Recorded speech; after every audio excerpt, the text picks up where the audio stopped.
What is actually worse than a bad marriage? A bad business partnership. I know some of y'all going like, nah, bruh, whatever. If you've never been in one, you don't know. Because a toxic business partner is going to break your heart as well as empty your bank account and destroy your reputation so you can't do business ever again. This is the crazy part. They still could own 50% or even 100% of the business that you came up with.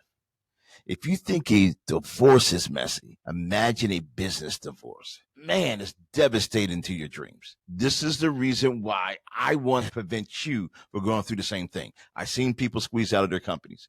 It happens. Don't think you're smarter than everyone else who came before you.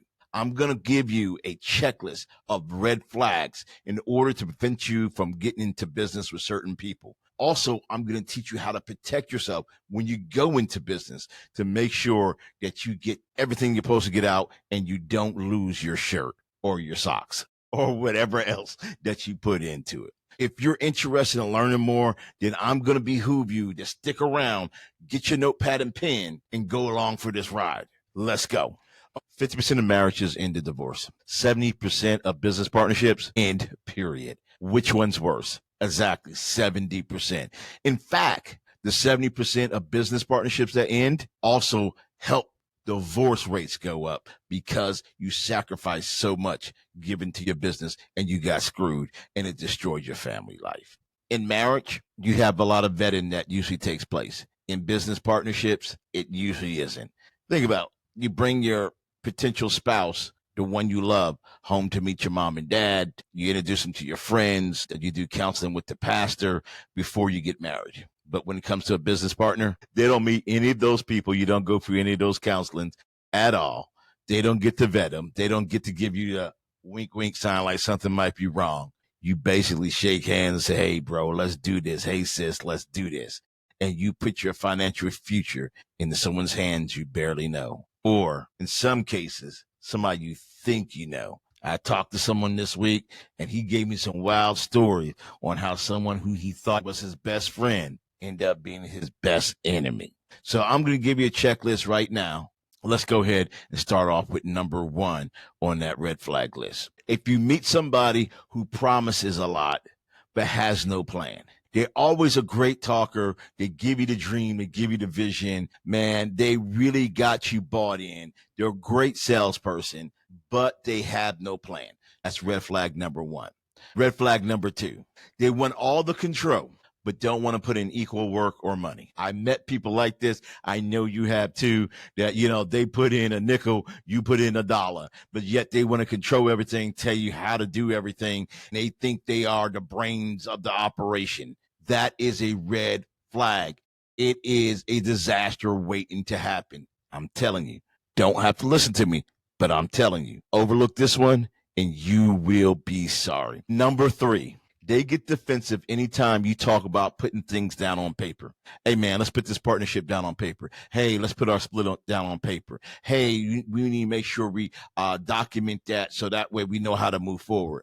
And they always stuttering or they try to change the conversation or they're evasive. You got to watch that guy, that gal, because that means they slippery. They got ulterior motives. That means they're not committed. You got to watch them. That means they plan to slide sideways on you because they don't want to be pinned down on black and white. Again, I'm going to say it. If you let this one slip, you deserve to get what you get when you get screwed. Number 4, this is something that they use on job interviews. If you're talking to them about past business ventures or just past relationships, anything at all, and you always hear them blaming someone else. Yeah, that's my brother's fault. Yeah, that's my old business partner screwed me like that. Yeah, my ex-wife did that. And it's always someone else's fault, never their own. You never see them take accountability. You never hear them talk about how they have grown in responsibility for mistakes they made. Red flag. I'm telling you, throw the flag, because this means that they're going to blame you for anything and everything that goes wrong, because most likely it will. And if they got a lot of things that went wrong and they're blaming a lot of people, that might be a warning sign just as well. Number 5, If you're looking at contingency plans, plan B, how to make sure that you address anything that goes wrong with the business or the operation, and they always want to avoid that. They always just want to talk about the rosy side. Now, what we'll get today's time is, yo, I think positive, man. I keep positive energy, bro. I keep positive energy, sis. I don't focus on the negative.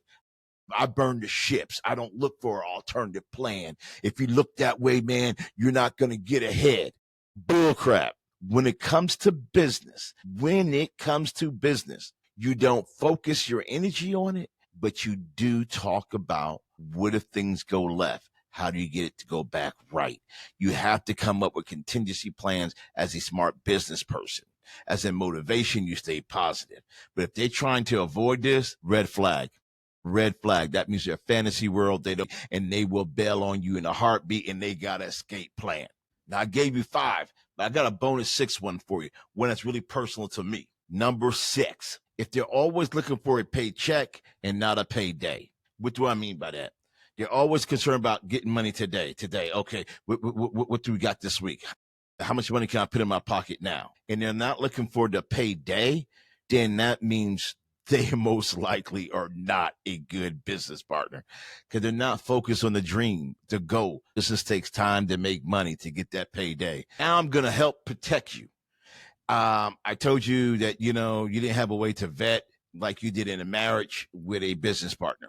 So in some marriages, you have a prenup. Well, I'm going to give you a prenup to use for your business partnership. A prenup that you're going to include in anything that you do in order to protect yourself. That way you can be on the upside versus the downside of anything that goes wrong. So number 1, this is extremely important. You have people who are co-founders, they're partners, and they love to say, oh, we're 50-50. So you're 50%, 50%. Is that correct? Or is 151, 149? Because if it's 50-50, that means that you have equal vote, equal say. Make sure that the percentages parsed the correct way to your benefit, especially if you're bringing the money and you're bringing the time and the energy. If it's 50%, you want to make sure that you have it in black and white. Have the percentages down, how the voting will happen, and how tie breaking will be decided in black and white for both of y'all to sign. Number 2, this is big. It was big for me. Both of you guys come in and you're both brilliant. You're both, going to give some equal work. Let's just say both of you guys are equal. You can give equal work, equal time, equal money. Who's who? Who has what role? See, I was caught in a situation where it was co-founders, so we were co-CEOs. That doesn't work. You can't have 2 kings, right? Someone has to be in a different role. You need someone who's going to be a CEO. You need someone who is going to maybe be in charge of sales or marketing or operations. If you have 2 big egos from both parties that neither one is willing to do that, that is a bad sign out the gate as well. You need to have in black and white who has what role and what their responsibilities are and what the expectation of that role is. Number 3, this is a biggie for a lot of people who don't understand business, don't understand how it works. And I kind of alluded to it being part of a red flag. So all these are to try to mitigate that, looking for a paycheck rather than a payday. How does profit get shared? Is it go into the business and we get a paycheck when we get a profit? Is it something that we get a profit, we split it evenly? How is it broken up? And put that in black and white and make sure you're doing that legally and according to the standards of how a business should grow, especially if you're going to be looking for investment money. You can't be going, okay, we made 1,000, you get 500, I get 500. The business gets nothing. So you got to make sure that you really have that set up in a sophisticated way where it should be going into the business and you should be getting some remnants of it, but you shouldn't be getting the bulk of it. You need to have that agreement up front. You need to be compatible. All these things are talking about compatibility. Okay. If you're not compatible with the partner, it's not going to work. All right. So all these things are related to compatibility, and this needs to be put down in writing in order to make sure that everyone sticks to it. By the way, I do have a bonus for you with compatibility.